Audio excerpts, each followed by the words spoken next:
Assalamualaikum warahmatullahi wabarakatuh. Perkenalkan, nama saya Ramadan Wibowo, peserta Latsar 2 Provinsi Kalsel tahun 2021, angkatan 19, kelompok 2 dari Kabupaten Hulu Sungai Selatan.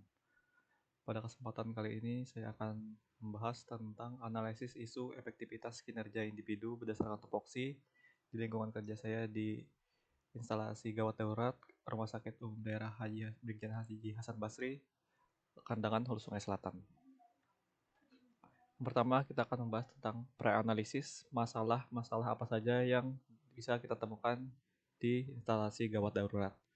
Ada 4 poin di sini yang saya akan paparkan. Yang pertama adalah tingginya angka pasien pulang atas permintaan sendiri atau atas permintaan keluarga. Yang kedua adalah rusaknya beberapa alat pemeriksaan penunjang di ruang instalasi gawat darurat. Yang ketiga, menurunnya angka kunjungan pasien ke IGD beberapa bulan terakhir. Dan yang keempat adalah kurangnya kepatuhan pemakaian APD pada pegawai di IGD, terutama untuk pegawai yang non-kesehatan. Selanjutnya kita akan melakukan uh, penapisan dari keempat isu yang sudah dipaparkan sebelumnya dengan menggunakan yang pertama metode APKL, yaitu aktual, problematika, kehalayakan, dan layak. Aktual, jadi ada 4 poin yang akan kita bahas terhadap masing-masing masalah. Yang pertama itu aktual, yaitu isu tersebut masih dibicarakan atau belum terselesaikan hingga saat ini atau sekarang. Yang kedua adalah problematika, yaitu isu yang harus menyimpang dari harapan standar, ketentuan yang menimbulkan kegelisahan yang harus dicari penyebab atau penyelesaiannya. Kemudian khalayakan, yaitu isu yang diangkat secara langsung menyangkut hajat hidup orang banyak dan bukan untuk kepentingan seseorang atau kelompok kecil. Dan yang keempat adalah layak, yaitu isu yang masuk akal, logis, realistis untuk dibahas sesuai dengan tugas, wewenang, dan tanggung jawab, sehingga dapat menjadi isu prioritas. Berdasarkan metode analisis APKL, kita menemukan di sini ada 3 isu yang memenuhi persyaratan untuk keempat poin tersebut, dan 1 isu yang tidak memenuhi persyaratan. Selanjutnya kita akan masuk ke metode selanjutnya, yaitu adalah analisis menggunakan metode USG, yaitu urgency, seriousness, dan growth. Jadi kita akan menilai terdiri dari 1 sampai 5 poin terhadap 3 kriteria ini. Jadi berdasarkan urgensi, yaitu dilihat dari ketersediaan waktu, mendesak atau tidak mendesaknya masalah tersebut untuk diselesaikan. Kemudian seriousness, yaitu dilihat dari dampak masalah tersebut terhadap produktivitas kerja, pengaruh terhadap keberhasilan, dan membahayakan sistem atau tidak. Kemudian growth, seberapa kemungkinan isu tersebut menjadi berkembang, dikaitkan kemungkinan masalah penyebab itu akan makin memburuk seiring berjalannya waktu. Dari 3 poin ini, 3 kriteria ini, kemudian kita lakukan penilaian dengan skala dari 1 sampai 5, didapatkan hasil seperti berikut. Dari kedua metode tadi, kita berdasarkan hasil penapisan dan analisis, kita dapatkan poin tertinggi yaitu pada isu yaitu tingginya angka pasien pulang atas permintaan sendiri atau atas permintaan keluarga saat di IGD. Kemudian untuk mencari akar permasalahan tersebut, kita gunakan analisis fishbone atau tulang ikan, mencari sebab akibatnya untuk isu tersebut. Jadi ada 4 poin faktor utama, yaitu berdasarkan atau manusia, material, manajemen, kemudian lingkungan atau prasarana.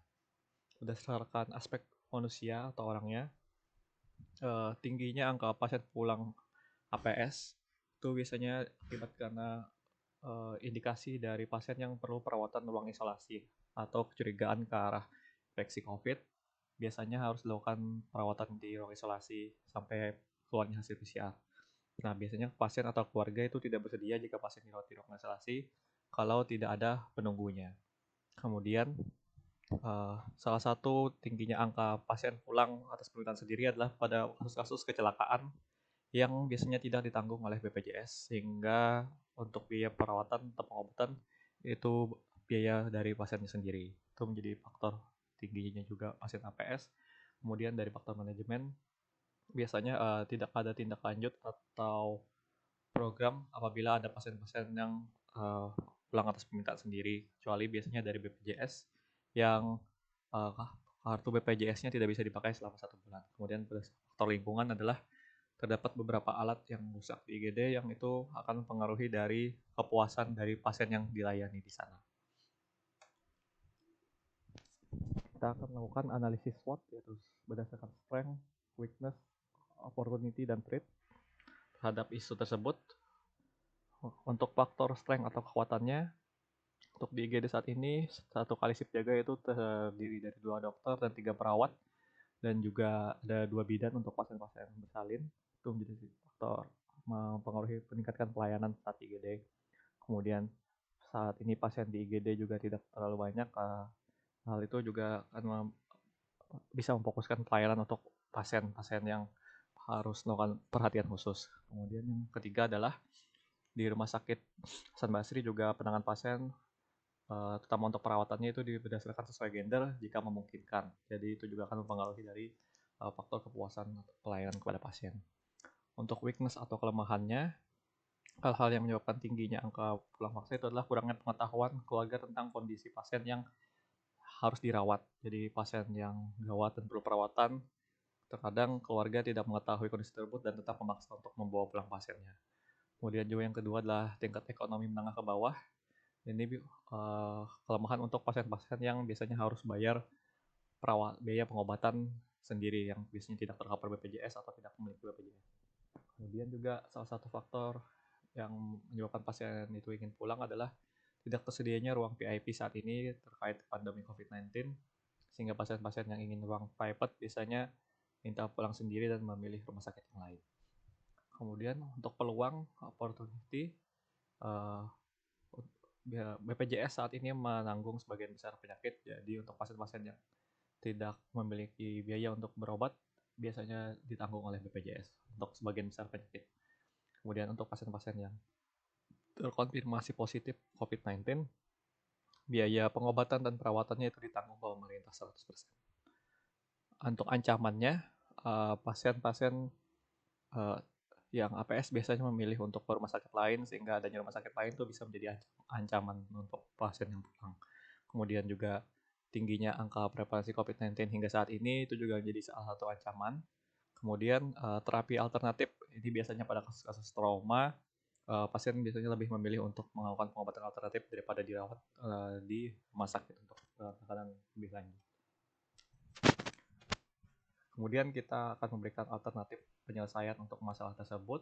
Ada beberapa rekomendasi penyelesaian. Yang pertama adalah pengkoporan biaya untuk pasien-pasien kecelakaan yang biasanya perlu penanganan operasi dan biaya yang cukup besar. Yang kedua adalah memberikan pelayanan terbaik saat pasien berada di IGD untuk meningkatkan kepuasan pasien. Yang ketiga adalah memberikan solusi untuk pasien yang perlu menjalani perawatan di ruang isolasi.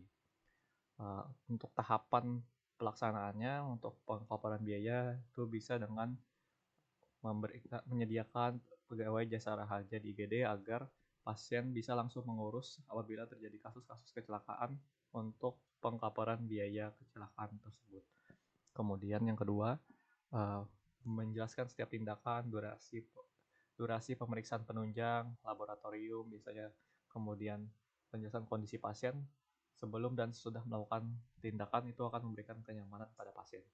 Dan yang ketiga adalah untuk kasus-kasus tertentu atau perhatian khusus, membolehkan ada pasien itu ditunggu di ruang isolasi untuk pasien-pasien yang perlu indikasi, tapi dengan berbagai pertimbangan dan persyaratan yang berlaku yang tidak membahayakan untuk pasien, keluarga, dan tenaga kesehatan. Hasil yang diharapkan adalah meningkatnya kepuasan masyarakat terhadap pelayanan di rumah sakit, terutama di instalasi gawat darurat. Yang kedua, berkurangnya pasien atau keluarga pasien yang menginginkan pulang atas keinginan sendiri. Pihak-pihak yang terkait untuk masalah ini adalah tenaga kesehatan, terutama yang di IGD, kemudian manajemen rumah sakit, dan juga penanggung asuransi seperti jasara harja. Ya, demikian penyampaian isu instalasi terkait tupoksi yang bisa saya sampaikan. Salah hilaf mohon maaf. Wassalamualaikum warahmatullahi wabarakatuh.